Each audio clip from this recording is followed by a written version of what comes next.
గతంలో అసెంబ్లీలో కూడా చర్చ జరిగితే అసెంబ్లీ వేదికగా అప్పుల మీద చాలా డీటెయిల్డ్గా నేను మాట్లాడి ఆనాడు ప్రభుత్వం నోరు మూయించాం.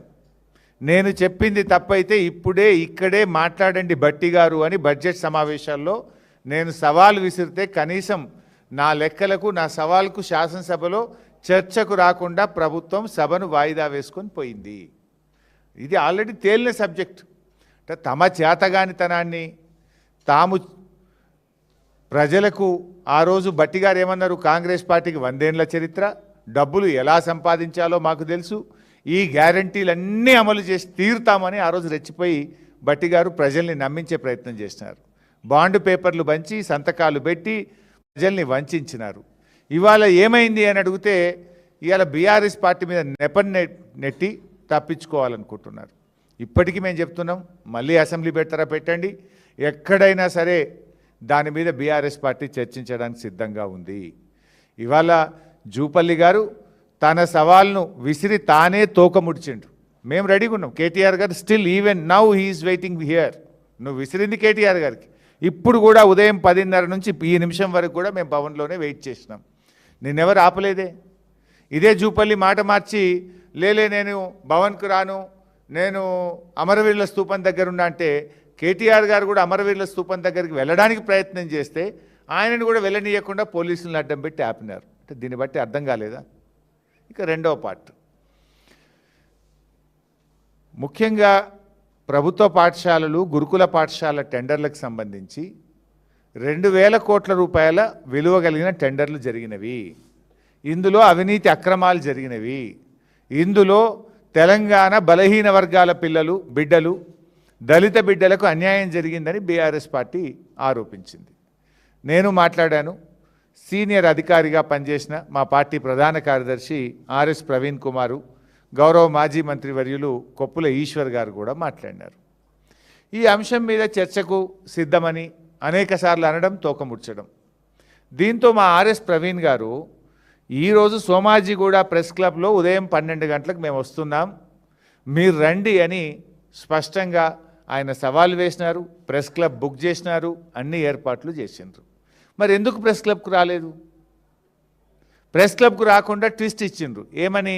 లేలే ప్రవీణ్ కుమార్ గారు మీతో మేము మాట్లాడడం, హరీష్ రావు వస్తేనే మాట్లాడతాము అని ట్విస్ట్ ఇచ్చిండ్రు. యాక్చువల్గా నాకు ఇవాళ షెడ్యూల్డ్ ప్రోగ్రామ్ నా కాన్స్టిట్యున్సీలో 4-5 ఇంపార్టెంట్ ప్రోగ్రామ్స్ ఉండే.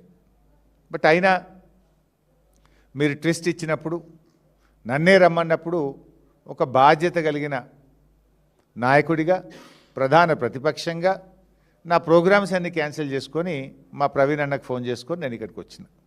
సో కొప్పుల ఈశ్వర్ గారు, నేను, ఆర్ఎస్ ప్రవీణ్ గారు, మేము సోమాజిగూడ ప్రెస్ క్లబ్ పోవాలి. కానీ గౌరవ మంత్రులు కదా, వాళ్ళ మీద ఉండేటువంటి గౌరవంతో 3 మంత్రులు, సరేలే మనకు బేసిజాలు అవసరం లేదు, వాళ్ళు పిలిచిన దగ్గరికే పోదాం, ఏదో మేము పిలిచినాం సోమాజిగూడ, మేము ముందు సవాల్ వేసినాం, ఈడికే రా అని మేము జిద్దుకు పోలే. వాళ్ళు మంత్రులు, చలో గౌరవం ఇద్దాం, వాళ్ళు బిజీ ఉంటారు ప్రభుత్వంలో, వాళ్ళు పిలిచిన కాడికే వెళ్దామని మేము బయలుదేరినాం. బయలుదేరితే మమ్మల్ని మా కార్లను పోలీసులు ఆపేసినారు. అఫ్కోర్స్ ఇలా నాకు హిట్లరే మార్గదర్శకం అన్న ముఖ్యమంత్రి, ఆయనే హోంమంత్రి, ఇంతకుమించి ఆయన ఇంకేదో చేస్తాడని మేము కూడా ఏం ఆశించట్లేదు. నిజంగా మంత్రుల సవాల్ నిజమే అయితే, ఆ మంత్రులు చర్చకు సిద్ధం ఉంటుంటే మమ్మల్ని పోలీసుల చేత ఎందుకు అరెస్ట్ చేశారు? నిజంగా మీరు చర్చకు సిద్ధం ఉంటే మమ్మల్ని గన్ పార్క్ రానియాలి కదా. మేము మీడియాకు ముందే చెప్పినాం, మంత్రులు మమ్మల్ని గన్ పార్క్ ఆహ్వానించారు. సరే, మేము అన్నకాడికి వాళ్ళు రావట్లేదు కదా, వాళ్ళకి ఈగో ఉండొచ్చు, వాళ్ళు పెద్దలు కావచ్చు, మాకేం అట్లాంటివి లేవు, ప్రజల కోసం, రాష్ట్రం కోసం 2 అడుగులు తగ్గడానికి కూడా మేము సిద్ధమని మేము అడిగి బయలుదేరినాం. సరే, బయట పోలీసులు అడ్డుకున్నారు. నేను 3 మంత్రులకు నా మొబైల్ నుంచి ఫోన్ చేశాను. పొన్నం ప్రభాకర్ గారికి ఫోన్ చేశాను, అడ్లూరు లక్ష్మణ్ గారికి ఫోన్ చేశాను, హజారుద్దీన్ గారికి ఫోన్ చేశాను. 3 ఫోన్లు రింగ్ అయినాయి, కానీ 3 ఫోన్లు ఎత్తలేదు. మరి మీరు రమ్మన్నారు, మమ్మల్ని ఏమో ఇక్కడ పోలీసులు ఆపుతున్నారు, మీరు కదా ప్రభుత్వం, పోలీసులకు చెప్పండి, మమ్మల్ని అలో చేయండి అని చెప్పడానికి 3 మంత్రులకు ఫోన్ చేస్తే మంత్రులు ఫోన్లు ఎత్తారు. పోలీస్ అధికారులకు చెప్పాం, అక్కడ మంత్రులు పిలిచారు, మేమేమి కొట్లాటకు పోతలేము, లా అండ్ ఆర్డర్ ఇష్యూ అసలే అవసరం లేదు, చర్చకు మాత్రమే వెళ్తున్నాం. మంత్రులే మమ్మల్ని పిలిచారు, మంత్రులు మాకు సవాల్ వేసినారు కనుక దాన్ని స్వీకరించి మేము వెళ్తున్నాం అన్నప్పుడు మరి మమ్మల్ని పంపించాలి కదా. మమ్మల్ని పంపకుండా ఇవాళ మమ్మల్ని అరెస్ట్ చేసి తీసుకుపోయి పోలీస్ స్టేషన్లో పెట్టారు. అంటే దీన్ని బట్టి ఏమర్థమవుతుంది? చర్చకు మీరు సిద్ధంగా లేరు. ఈ టెండర్లలో అవినీతి జరిగింది, ఈ టెండర్ల మీద చర్చ జరిగితే మీ అవినీతి, మీ బండారం బయటపడుతుందని ఇవాళ మమ్మల్ని అరెస్ట్ చేసి మీరు తప్పించుకున్నారు. ఇన్ఫ్యాక్ట్ మేము పోలీస్ స్టేషన్ నుంచి కూడా మీడియా ద్వారా పిలుపునిచ్చాం. సరే మమ్మల్ని అరెస్ట్ చేసి అదేం పోలీస్ స్టేషనే, కంచన్బాగ్ పోలీస్ స్టేషన్లో పెట్టారు, రండి అని అక్కడ కూడా కుర్చీ ఏర్పాటు చేసినాం. కంచన్బాగ్ పోలీస్ స్టేషన్కే చర్చకు రండి, ఇక్కడ కూడా మేము చర్చించడానికి సిద్ధం అని మేము సవాల్ విసిరినాం.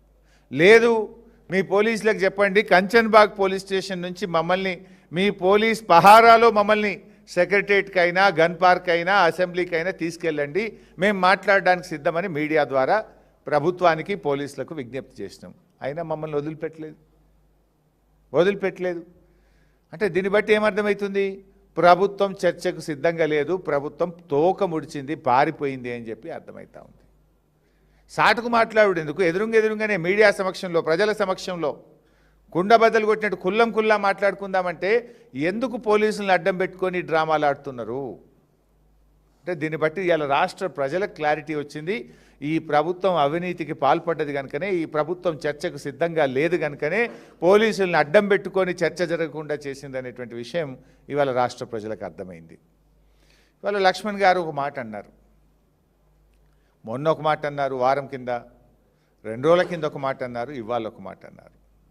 సరే మీలాగా ఆనాడు కాళేశ్వరం ప్రాజెక్టులో జరిగిన పనే 84,000 కోట్లు, 1,00,000 కోట్ల అవినీతి జరిగింది అని మీరు ఆ రోజు మా మీద బురద జల్లారు. ఎన్నికల ముందు లబ్ధి పొందారు. మీరు ఖర్చు పెట్టింది 84,000 అయితే 1,00,000 కోట్ల అవినీతి జరిగిందని ఆ రోజుల్లో మా మీద ఎంత బురద జల్లారో రాష్ట్ర ప్రజలందరికీ తెలుసు.